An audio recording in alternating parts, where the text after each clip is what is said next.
Ang kwentong ito ay batay sa isang alaala ko sa isang maliit na baryo namin sa pagitan ng Leyte at Samar. Isa itong paalala sa mga kabataang katulad ko na madalas pasaway at hindi sumusunod sa mga hapilin at pamahiin ng mga matatanda. Ako po si Henry, tubong Leyte. Malapit kami sa hangganan ng Samar, kaya kahit Leyte ang lugar namin, ang kultura at pananalita ay may halong Waray at Cebuano. Taong 1994 noon, 12 taong gulang pa lamang ako. Mahilig sa kalokohan at lalong mahilig sa pagtatanong ng mga bagay-bagay na para sa mga matatanda ay hindi na dapat kino-question pa. Kasama ko sa bahay si Lola Tarsilia, ang aking ama, at ang nakababata kong kapatid na si Iking. Ang nanay ko kasi ay nasa Maynila noon. Nagtatrabaho bilang kasambahay sa isang pamilyang incheck. Si tatay naman ay bihira sa bahay dahil gwardiya ito sa may Tacloban. Kaya si Lola ang siyang tunay na nagpakaina't ama sa amin habang kami ay lumalaki. Si Lola Tarsilia ang tipikal na matanda sa probinsya. Mahaba ang buhok, puting-puti na at palaging nakasuot ng duster. Halos hindi na ito lumalabas pa ng bahay katulad ng karamihan. Palagi na lamang itong nasa may bahay para magdasal o mag-alaga ng kanyang halaman. Madalas itong may dalang arenola kahit saan at kung minsan pa nga ay kinakausap niya itong tila hindi naman naming nakikita. Kaya ikaw, huwag kang gagaya sa iba yan. Mga haliparot. Sa susunod na taon ha, tumakbo ka sa may eleksyon. Tiyak ko, mananalo ka kahit arenola ka lang. Kriminal ka, tumatakbo. Ikaw pa kayang katulad lamang nila. Lolo, Lola naman, grabe naman yung paksa na usapan niyo. Politika pa talaga ha. Yung arenola mo ba? Botante na ba yung arenola mo? Yes, huwag mo kaming pakialaman. Usapang matatanda to. Teka, sumasakit yung pantog ko. Halika nga. Halika dito. Wala matanda na talaga si Lola. Pero higit sa lahat, kilala si Lola sa kanyang mga paniniwala, mga makalumang pamahiin. Ika pa niya.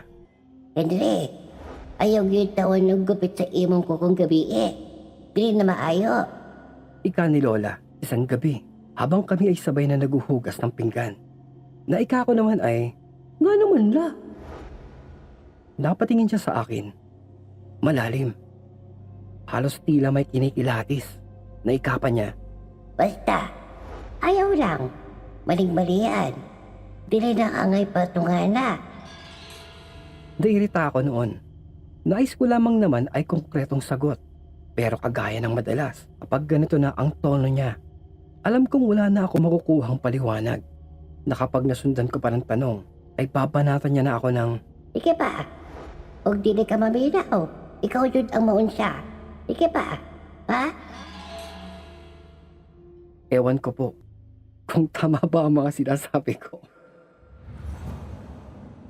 Noong araw ding yun, naglaro kami ng text, pogs at holen sa ilalim ng punong santol ng kapatid kong si Iking. Ganito lamang kasimple ang buhay noon, lalo na sa may probinsya na parang kay bagal ng oras. Kinagabihan, matapos ang aming masarap na hapunan, naghugas na ako ng aking katawan. Kasulukuyan ako nakaupo doon sa may balkonahe namin habang kinukutkot at tinatanggal ang mga alikabok sa aking mga kuko. Tinitingnan ko ang aking mga daliri at napaisip ako, wala naman sigurong masama kung gugupitin ko ito ngayon. Naka-standby ako sa lumang silyang yantok habang nakikinig sa mga istasyon ng AM radio. Mas malakas kasi ang signal sa amin tuwing gabi kumpara sa mga FM station noon.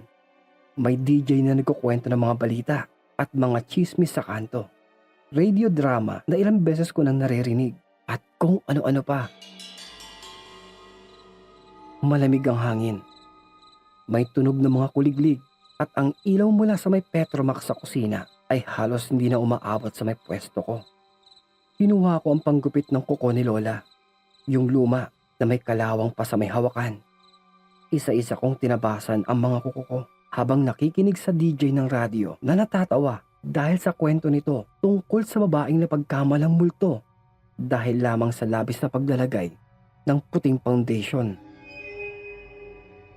Nang biglang tumigil ang radyo. Nawala ang boses ng DJ. Nagkaroon ng mahinang ugong. Pagkatapos, biglang muling bumalik. At maya-maya ng kaunti, nawala ulit.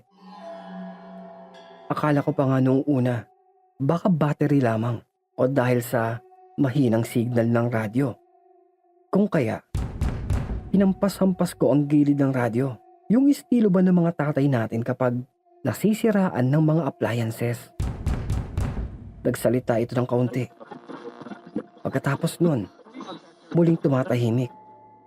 Ika ko pa habang kumakamot ng ulo. Ay naku, wag ngayon ha, wag naman. Bulong ko pa sa radyo, tila nagmamakaawa habang iniikot-ikot ko pa ang antena. Binuksan ko ito at sinara na sandali lamang ay parang umayos na. Hanggang sa bumalik na ito sa normal. Kaya ay itinuloy ko na ang paggugupit ko ng kuko. Sa mga oras na yon, wala na akong pakialam sa mga pamahiin ni Lola. Mas takot ako magkabulate sa tiyan tulad ng mga ika nila. Hanggang sa...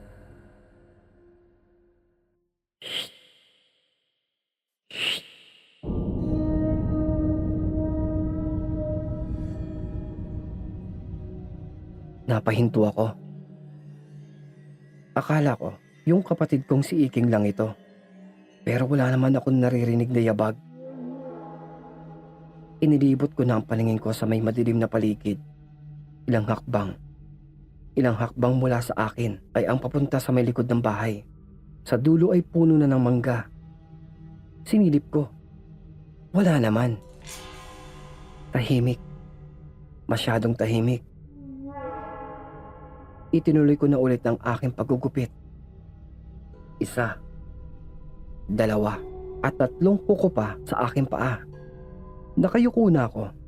Nakalabas pa ang dila sa pagkukutkot sa mga munting sulok ng daliri ko. Nang biglang,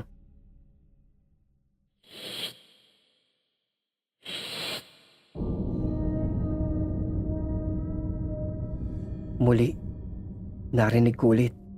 Nasa pagkakataong ito, parang may halong buwelo ang pagsitsit. Parang galing sa mas malalim na boses. Parang mula sa may dulo ng kalsada na ewan. Parang nasa kung saan.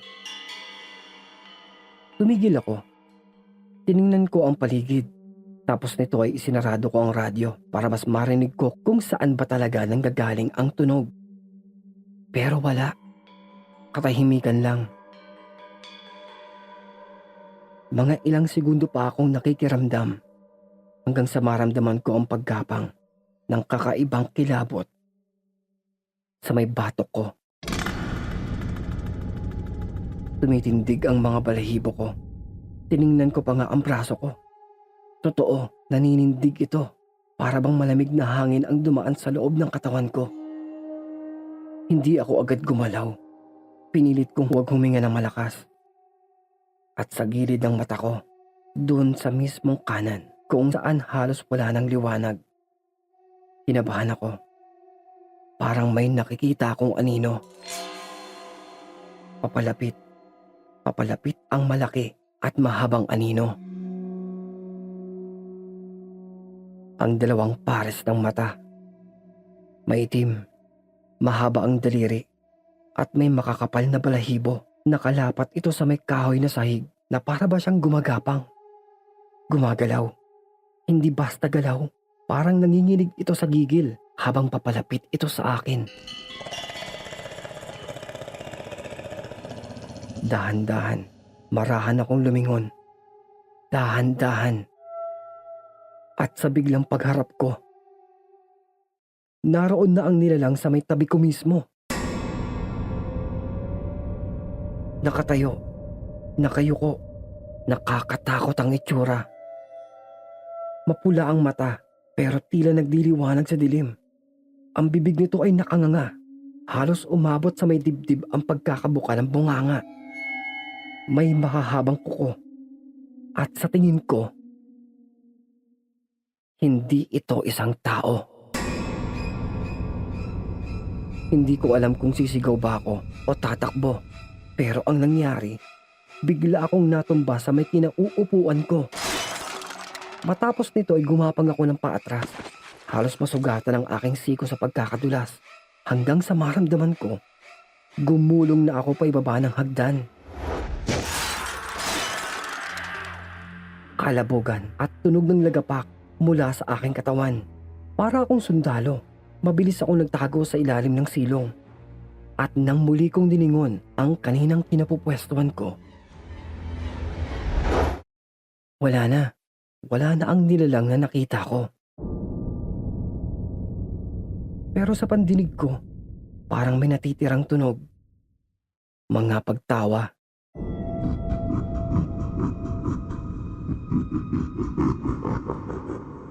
Malalim, malamig, nakakapangilabot. Kasabay ng kaba sa may dibdib ko, bigla namang bumukas ang pinto at umalingaw-ngaw ang boses ng tatay ko. Lintik ka. Henry, ano na naman yan ha? Ha? Anong ginagawa mo? Wika ng tatay ko na may dala pa siyang itak at gasera. Nagmamadali siyang bumaba. Tinulungan akong tumayo. Nanginginig ako. Hindi ako makapagsalita agad. Tinuturo ko lamang ang lugar kung saan ko nakita ang kaninang nilalang. Naikapan ni tatay. Anak ng... Anong ginagawa mo rito sa may balkonahe ha? Ha? Anong pinaggagawa mo? Ha? Naggugupit. Naggugupit po ng kuko. Dito napailing si tatay na nanggigigil pa na parang gusto na yata akong hatawin ng itak na ikapan niya. Anak ng... Naku. Aray. Anong sinabi ng lola mo ha? Ha? Anong sinabi ng lola mo? Bakit ginagawa mo pa rin ha? Bakit ginagawa mo pa rin ha? Aray, kuko lang to tay. Kuko lang. Bakit ginagawa mo pa rin? Aray. Nung gabing yun, hindi ako pinatulog mag-isa. Pinatulog ako sa may tabi ni lola sa pagitan ng kanyang arenola. Akala ko tapos na. Kinabukasan, pinagalitan ako ng husto hanggang magtanghalian. Hindi lamang sa sermon, kundi sa pagkurot at pitik sa tenga. Ikaw, Henry, ha? Ha? Kung ayaw mong sundin, ha? Lumayas ka rito. Kaming pamamahay na to. Lola naman, kuko lang ho yung ginupit ko eh. Layas na agad. Yung mga politiko nga eh. Kahit mga nakasuhan na, tumatakbo pa rin senador. Tapos ako, Oh, kuko lang pinapalayas nyo na agad. talaga? Eh di wow. Eh sino ba ang napahamak na nangyari sa'yo? Hindi ba't ikaw? Sumasagot ka pa eh. Ngayong matanda na ako, may anak na at may sariling bahay. Hindi ko na ginugupit ang aking kuko tuwing gabi. Hindi dahil sa takot ako, hindi dahil naniniwala ako sa multo o anumang engkanto, kundi dahil may mga bagay na hindi natin lubos na naiintindihan, lalo na kung ang mga iyon ay galing sa may karanasan ng mga nauna pa sa atin at base sa kanilang kinagisnan. Ang pamahiin ay hindi lamang basta paniniwala. Isa itong anyo ng proteksyon ng karunungan mula sa mga lolo't lola natin para gabayan tayo sa mga panahong ang lubos nating akala ay alam na natin ang lahat. Minsan, maituturing na isang bahagi din ng sariling disiplina. Hindi mo na kailangang ipaliwanag ang lahat. Sapat na ang paggalang sa mga nakasanayan ng mga nauna. At kung sakaling malimot mo ang pamahiin tungkol sa paggugupit ng kuko, baka sa may dilim ng gabi, may sumitsit na lang sa'yo at magpakita sa iyong tabi.